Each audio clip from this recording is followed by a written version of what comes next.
ஆண்டவராகிய இயேசு கிறிஸ்துவின் நாமத்தினாலே மீண்டும் இந்த நேற்று வரை நிகழ்ச்சியில் உங்களை சந்திப்பதிலே மிகுந்த சந்தோஷம்.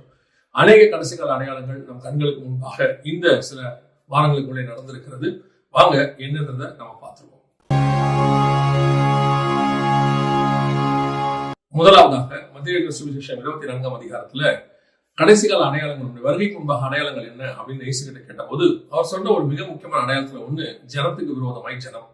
இந்த ஜனத்துக்கு விரோதமாய் ஜனம் அப்படிங்கிறது பல நிலைகள்ல இருக்கு. அதாவது மொழியின் அடிப்படையில, இனத்தின் அடிப்படையில, நிறத்தின் அடிப்படையில, ஜாதி அடிப்படையில, மதத்தின் அடிப்படையில இப்படி நிறைய இருக்கு. இப்ப ஆனா உலகம் முழுக்க பாத்தீங்கன்னா இந்த ப்ரொடெஸ்ட் அப்படின்னு சொல்லுவாங்க. உலகம் முழுக்க ஏதோ ஒரு காரணத்துல ஒரு மிகப்பெரிய ப்ரொடெஸ்ட் போயிட்டே இருக்கு. இப்ப நீங்க பாத்திருப்பீங்க, நேபாள்ல வந்து சென்சி அப்படின்றவங்க அவங்க ஒரு ப்ரொடெஸ்ட் பண்ணிட்டு இருக்காங்க. ஆஸ்திரேலியால அந்த ஒரு ப்ரொடெஸ்ட் போயிட்டே இருக்கு. இப்போ உலகம் முழுக்க பாத்தீங்கன்னா எங்கேயாவது ஒரு இடத்துல ஜனங்கள் இன்னொரு ஜனத்துக்கு விரோதமாக, சொந்த நாட்டுக்குள்ளேயே, இது வெளிநாட்டு பக்கத்து நாட்டுக்குள்ளே இல்ல, அது வந்து ராஜ்யத்துக்கு விரோதமாய் ராஜ்யம், சொந்த நாட்டுக்குள்ளேயே மிகப்பெரிய அளவுல அங்க இருக்கிறவங்களோட கூட நாங்க ஒத்து வாழ முடியாது. அது ஏதோ ஒரு அடிப்படையில போய்கொண்டே இருக்கு. ஒண்ணு அரசாங்கத்துக்கு எதிராக மக்கள், இப்போ நேபாளம் தான் போயிட்டே இருக்குன்னு வச்சுக்கோங்களேன்.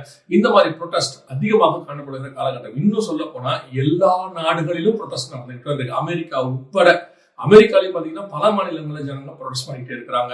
இது எல்லாத்தையும் தாண்டி மிகப்பெரிய ப்ரொடெஸ்ட் ஒண்ணு எங்க போயிட்டு இருக்கு அப்படின்னா பிரான்ஸ்ல போயிட்டு இருக்கு. இந்த பிரான்ஸ்ல போயிருக்க ப்ரொடெஸ்டுக்கும் கடைசி காலத்துக்கும் மிக முக்கியமான ஒரு சம்மந்தம் இருக்கு. அதை பத்தி தான் நம்ம அடுத்து பார்க்க போறோம். வாங்க நம்ம அடுத்து அதை பார்ப்போம். இந்த பிரான்ஸ்ல போற ப்ரொடெஸ்டுக்கு முன்னாடி நம்ம போன நேற்று வரையில, சில நேற்று வரையில இதை பத்தி நம்ம பேசியிருக்கோம். வேற ஒரு விஷயத்த உங்களுக்கு ஞாபகம் நினைக்கிறேன். என்னன்னு கேட்டா, இந்த செப்டம்பர் 24ஆம் தேதி, அதாவது இஸ்ரேலுக்கு எதிராக 2 ஸ்டேட் சொல்யூஷன், அதாவது எருசலேமை 2ஆ பிரிக்கணும் அப்படிங்கறதான கான்செப்டை யூஎன்ல ஒரு பில்லா கொண்டு வர போறாங்க. அதுக்கு ஏறக்குறைய 150 நாடுகளுக்கு மேல ஆதரவு தெரிவிச்சிருக்காங்க. இதுல பெரிய விஷயம் என்னன்னா, இதை முன்னின்று நடத்தக்கூடியது 2 முக்கியமான நாடு. ஒன்று பிரான்ஸ், இன்னொன்று சவுதி அரேபியா. போன தடவை இதே மாதிரி ஒரு பில் கொண்டு வந்தாங்க. அப்பவே நம்ம சொன்னோம், ஈரான்ல அந்த பிரச்சனை ஸ்டார்ட் ஆச்சு. 12 நாள் யுத்தம். அந்த யுத்தம் முடியும் போது நாம ஒரு விஷயத்தை நேற்று வரல பேசி இருந்தோம். இந்த யூஎன்ல கொண்டு வர வேண்டிய 2 ஸ்டேட் சொல்யூஷன் தள்ளி போட்டாங்க அவங்க ஈரான் யுத்தத்தினால. இப்ப அடுத்த செப்டம்பர் 24 அப்படின்னு சொல்லி இருந்தாங்க. அப்போ சொன்னோம், ஒன்று செப்டம்பர் 24க்குள்ள ஏதோ ஒரு பிரச்சனை, இதை தள்ளி போறதுக்கான வேலை நடக்கும், அல்லது பிரான்ஸ்க்கு ஒரு பெரிய பிரச்சனை வரும் அப்படின்னு சொல்லி. இப்ப பாத்தீங்கன்னா பிரான்ஸ்ல அரசாட்சியை கவிழ்ற அளவுக்கு மிகப்பெரிய அளவுல ப்ராசஸ் போயிட்டே கொண்டு இருக்கிறது. திடீர்னு ஆரம்பிச்சிருக்கு. எங்க ஆரம்பிச்சிச்சு, யார் ஆரம்பிச்சிச்சு, அதெல்லாம் ரெண்டாவது. நான் இதை எப்பவுமே ஸ்பிரிச்சுவலாக தான் மூவ் பண்ணணும்னு பாக்குறேன். சகரியா 12ஆம் அதிகாரத்துல எருசலேமுக்கு விரோதமாய் கூடிக்கொள்ளுகிறவர்களை கர்த்தர் என்ன செய்வாரு அங்க சொல்லப்பட்டிருக்கு. இப்போ அதான் பிரான்ஸ்ல நடந்து கொண்டே இருக்கிறது. எருசலேமே கையை வைக்கணும், 2ஆ பிரிக்கணும்னு நினைச்ச மிக முக்கியமான நம்பர் 1 நாடு எதுன்னு கேட்டீங்கன்னா பிரான்ஸ். அதோடையதான தலைவர் மேக்ரான் தான் அதை செய்ய இன்னைக்கு அவருடைய ஆட்சி கவிழக்கூடிய இடத்துக்கு போயிருக்கு. ஆண்டவர் எருசலேமுக்கு விரோதமாய் போராடுகிறவர்களை நீங்க போய் சகரியாவின் புஸ்தகம் 12ஆம் அதிகாரம் 3 முதல் 6 வசனங்களை வாசிச்சு பாருங்க. கர்த்தர் மிகப்பெரியதான ஒரு எதிர்ப்பை காட்டிக் கொண்டு இருக்கிறார். பிரான்ஸ் நடக்குது. இப்ப செப்டம்பர் 24க்குள்ள இந்த பில் வருமா வராதாங்கிறத நமக்கு தெரியாது. இந்த பில் வராம இருக்கிறதுக்கு அடுத்த ஒரு பெரிய விஷயத்த இஸ்ரேல் செய்திருக்கு. அது என்னங்கிறதையும் நம்ம பார்த்துருவோம். இப்ப இஸ்ரேல் திடீர்னு கத்தார போய் அடிச்சிருக்கு. கத்தார் வந்து ஒரு மிக முக்கியமான அரபு நாடு, ஈரானுக்கு சப்போர்ட்டான இருக்கக்கூடிய ஒரு நாடு. சரி, ஏன் இவங்க கத்தார் அடிச்சாங்க அப்படின்னு சொல்லி பாத்தீங்கன்னு சொன்னா, அந்த கத்தாருக்குள்ள இருக்கக்கூடியதான ஹமாஸ் தலைவர்கள் பதுங்கி இருந்தாங்க அப்படின்னு சொல்லி அடிச்சிருக்காங்க. இது கத்தார மிகப்பெரிய கோபத்தை ஏற்படுத்திருக்கு. கத்தாருங்கிறது நம்ம பார்க்கறதுக்கு ஒரு சின்ன நாடு தான், ஆனால் பயங்கர சுயமரியாதை உள்ள நாடு.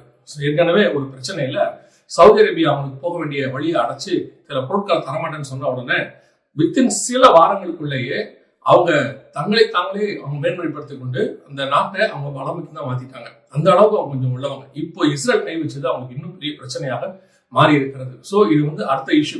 சரி, ஏன் இஸ்ரேல் அடிச்சது அப்படின்னு கேட்டா ஹமாஸ் தான் காரணமா அப்படின்னு சொன்னா இல்ல. இந்த செப்டம்பர் 24 வரக்கூடிய பில் இருக்கு இல்லையா, அதுக்கு முன்னாடி ஏதோ ஒண்ணு பண்ணணும். இந்த பில் வரவிடாம தடுக்கிறதுல ஒரு மிக முக்கியமான ஒரு காரியம் அங்கே இருக்கு.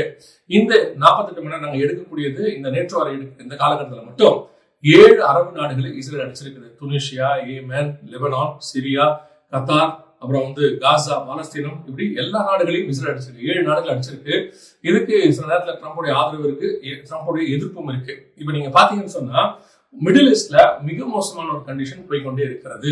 இந்த ஒரு பக்கம் இஸ்ரேல் அப்படியே தன்னுடையதான யுத்தத்தினுடைய எல்லைகளை பெரிதாக்கிட்டே இருக்கு. சகரியா 12:6 யூதாவின் தலைவர் என்ன செய்வார்னு கேட்டீங்கன்னா, இடதுபுறம் வலதுபுறமும் பெருகி அவங்க சுற்றிலும் இருக்கிற ஜனங்களை பட்சிப்பார்கள் அப்படின்னு. இது அப்படியே போய்கொண்டே இருக்கிறது. இப்போ உள்ளதான ப்ராபசி அது.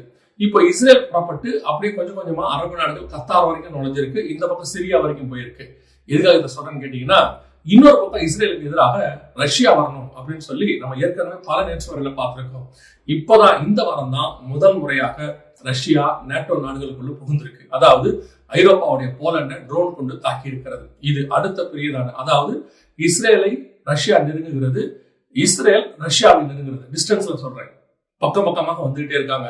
இது வருகிற மாதங்களுக்குள்ள இது அடுத்த நிலைக்கு போகும், மிகப்பெரிய யுத்தமாக மாறுவதற்கான வாய்ப்பு போய் கொண்டிருப்பதாக எல்லாம் சொல்றாங்க.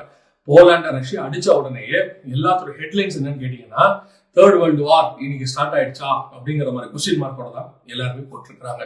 சோ நாம் மிகவும் ஆபத்தான ஒரு காலகட்டத்துக்குள் வாழ்ந்து கொண்டிருக்கிறோம். இயேசு வருவதற்கு முன்பதாக என்னென்ன அடையாளங்கள் எல்லாம் சொன்னாரோ அது மத்திய கிழக்கு நாடுகளிலும் அதை சுத்தி உள்ள இடங்களிலும் நடைபெற்றுக் கொண்டே இருக்கிறது. கடைசியா ஒரு மிக முக்கியமான சோகமான விஷயம், ஆனா மிகுந்த சந்தோஷம், பரலோகத்துக்கான விஷயம். அது என்னன்னு மட்டும் பார்த்துட்டு முடிச்சிருக்கோம். இப்போ அமெரிக்காவில் சார்லி கிரிக் அப்படின்னு சொல்லக்கூடியதான ஒரு எவாஞ்சலிஸ்ட், 32 வயசு, அதாவது அமெரிக்காவையே இந்த காலகட்டத்தில் அசைக்கக்கூடியதான ஒரு மனுஷனாக இருக்கிறார். அதாவது ட்ரம்ப் வருவதற்கு அவருக்கு மிகவும் ஆதரவாக பேசினவர். எதுக்காக அப்படின்னு கேட்டீங்கன்னா, இவர் சத்தியத்தை ஃபாலோ பண்ணக்கூடிய ஒரு மனுஷன். அதாவது எல்ஜிபிடி, ஹோமோசெக்சுவாலிட்டி நம்ம சொல்றோம் இல்லையா, ஆணுக்கு ஆண் பெண்ணுக்கு பெண், இதையெல்லாம் போல்டாக எதிர்க்கக்கூடியவர். அது மட்டுமல்ல, பைபிளுக்கு எதிராக என்னென்ன காரியங்கள் இருக்குதோ அமெரிக்காவில் ஸ்கூல்ஸ்ல காலேஜஸ்ல எல்லாத்தையும் போல்டாக எதிர்க்கக்கூடியதான ஒரு மனுஷன்.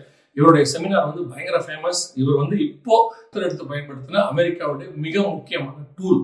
இவர் இப்பொழுது கொலை செய்யப்பட்டிருக்கிறார். அதாவது ஒரு யூனிவர்சிட்டியில பேசிக்கொண்டே இருக்கும் பொழுது அவருடைய தொண்டையில குண்டு பாஞ்சிருக்கு. இதுல அவன் கொலை செய்யப்பட்டான்னு சொல்லக்கூடாது, ரத்த சாட்சியாக மறித்திருக்கிறார் கர்த்தருக்கு முன்பாக. இந்த காலகட்டத்துல, அதாவது இயேசுவை கொண்டு சுகமா வாழணும்னு நினைச்சு கொண்டிருக்கிறதான இந்த காலகட்டத்தில் இயேசுக்காக 32 வயது ஒரு வாலிபன் ஜீவனை கொடுத்திருக்கிறார்.